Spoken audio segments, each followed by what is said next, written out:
الحمدللہ رب العالمین والصلاة والسلام علی اکرم الانبیاء و سید المرسلین وعلی آلہ وصحبہ اجمعین۔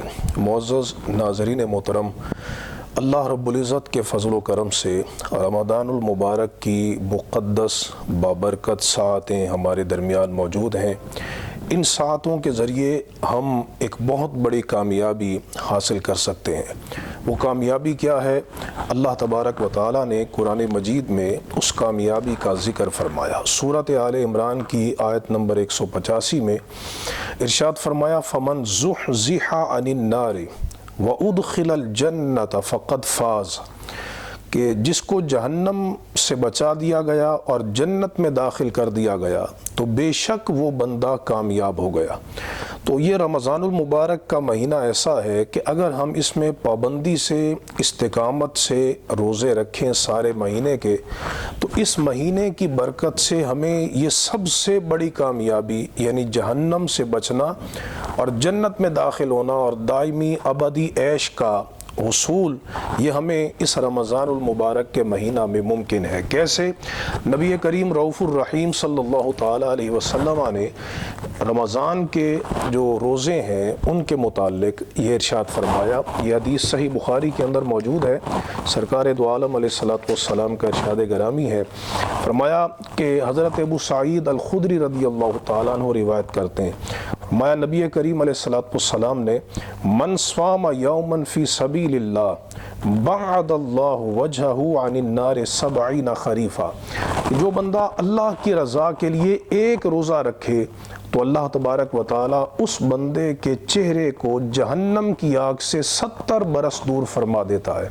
70 برس اس بندے کو جہنم سے دور کر دیا جاتا ہے۔ دور کرنے کا مطلب یہ ہے کہ وہ بندہ جہنم میں داخل نہیں ہوگا جو روزہ رکھتا ہے۔ تو جب ایک روزے کی یہ شان ہے تو جو بندہ پابندی سے، استقامت سے رمضان کے پورے 30 روزے رکھے، اس بندے کو اللہ تبارک و تعالیٰ جہنم سے کتنا دور فرما دے گا۔ چنانچہ ایک اور حدیث میں موجود ہے، اور اس حدیث کو امام ترمذی، امام نسائی اور امام ابن ماجہ اور دیگر بہت سے محدثین نے روایت کیا ہے۔ بڑی معروف یہ روایت ہے، حضرت ابو ہریرہ رضی اللہ تعالیٰ عنہ سے مروی ہے کہ نبی کریم علیہ السلام نے ارشاد فرمایا، الصیام جنہ، فرمایا کہ روزے ڈال ہیں۔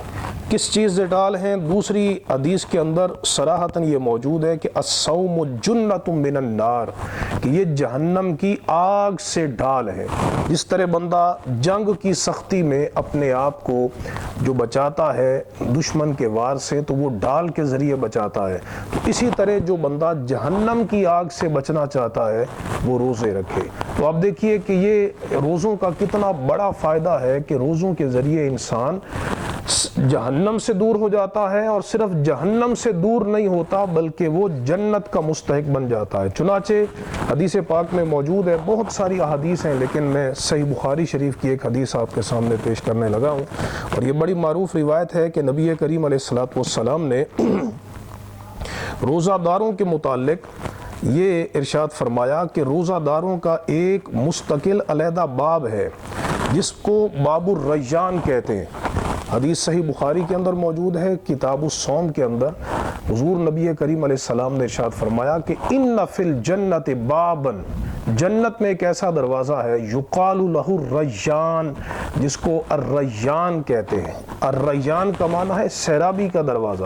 چونکہ بندہ دنیا میں پیاسا رہتا ہے تو اللہ تبارک و تعالیٰ اس کو قیامت کے دن اتنا سیراب کرے گا کہ اس بندے کو پھر کبھی ہمیشہ کے لیے تشنگی محسوس نہیں ہوگی، اور وہ باب الریان حضور نے فرمایا یدخل منہ الصائمون یوم القیامہ، اس سے قیامت کے دن روزہ دار داخل ہوں گے، لا یدخل منہ احد غیرہم، اور ان کے سوا، روزہ داروں کے سوا کوئی بندہ اس دروازے سے داخل نہیں ہوگا، اور کہا جائے گا این الصائمون، روزہ دار کہاں پہ؟ یعنی جو دنیا میں بڑی کثرت سے روزے رکھتے ہیں، صرف فرض نہیں نفلی روزے بھی رکھتے ہیں، تو نبی کریم علیہ السلام نے فرمایا کہ وہ کھڑے ہوں گے اور جنت میں داخل ہوں گے، فَإِذَا دَخَلُوا اغلق فلم يدخل منہ احد، فرمایا جب وہ داخل ہو جائیں گے تو پھر ان کے بعد کوئی بندہ اس دروازے سے داخل نہیں ہوگا اور اس دروازے کو بند کر دیا جائے گا۔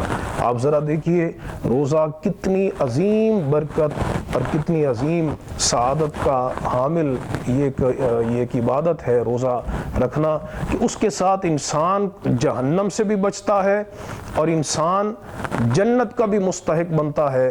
اس لیے نبی کریم علیہ السلام نے روزوں کے متعلق یہاں تک فرمایا کہ روزوں کی مثل کوئی عبادت نہیں ہے۔ چنانچہ یہ حدیث ہے، امام نسائی نے کتاب الصیام میں اس حدیث کو نقل کیا ہے، بڑی معروف پیاری حدیث ہے۔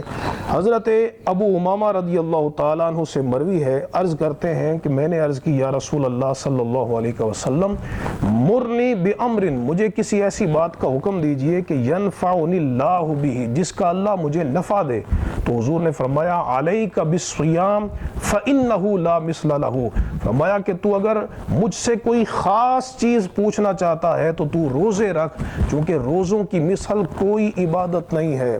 ایک روایت میں فرمایا لا عدل لہ، روزوں کے برابر کوئی عبادت نہیں ہے، چونکہ روزوں سے انسان کو تزکیہ نفس بھی نصیب ہوتا ہے، روزوں سے انسان کو تقوی نصیب ہوتا ہے، روزوں سے انسان کے اندر سخاوت کا جذبہ پیدا ہوتا ہے، روزوں سے انسان کو صبر ملتا ہے، روزے سے انسان کو شکر ملتا ہے، روزے سے انسان قیامت کے دن کی پیاس اور سختی سے محفوظ رہتا ہے، روزے سے انسان جہنم سے بچتا ہے، جنت کا مستحق بنتا ہے، اور سب سے بڑی بات یہ ہے کہ روزے سے انسان کو اللہ تبارک و تعالیٰ کا دیدار نصیب ہوتا ہے۔ اللہ رب العزت ہم سب کو رمضان المبارک کا ادب کرنے کی توفیق عطا فرمائے۔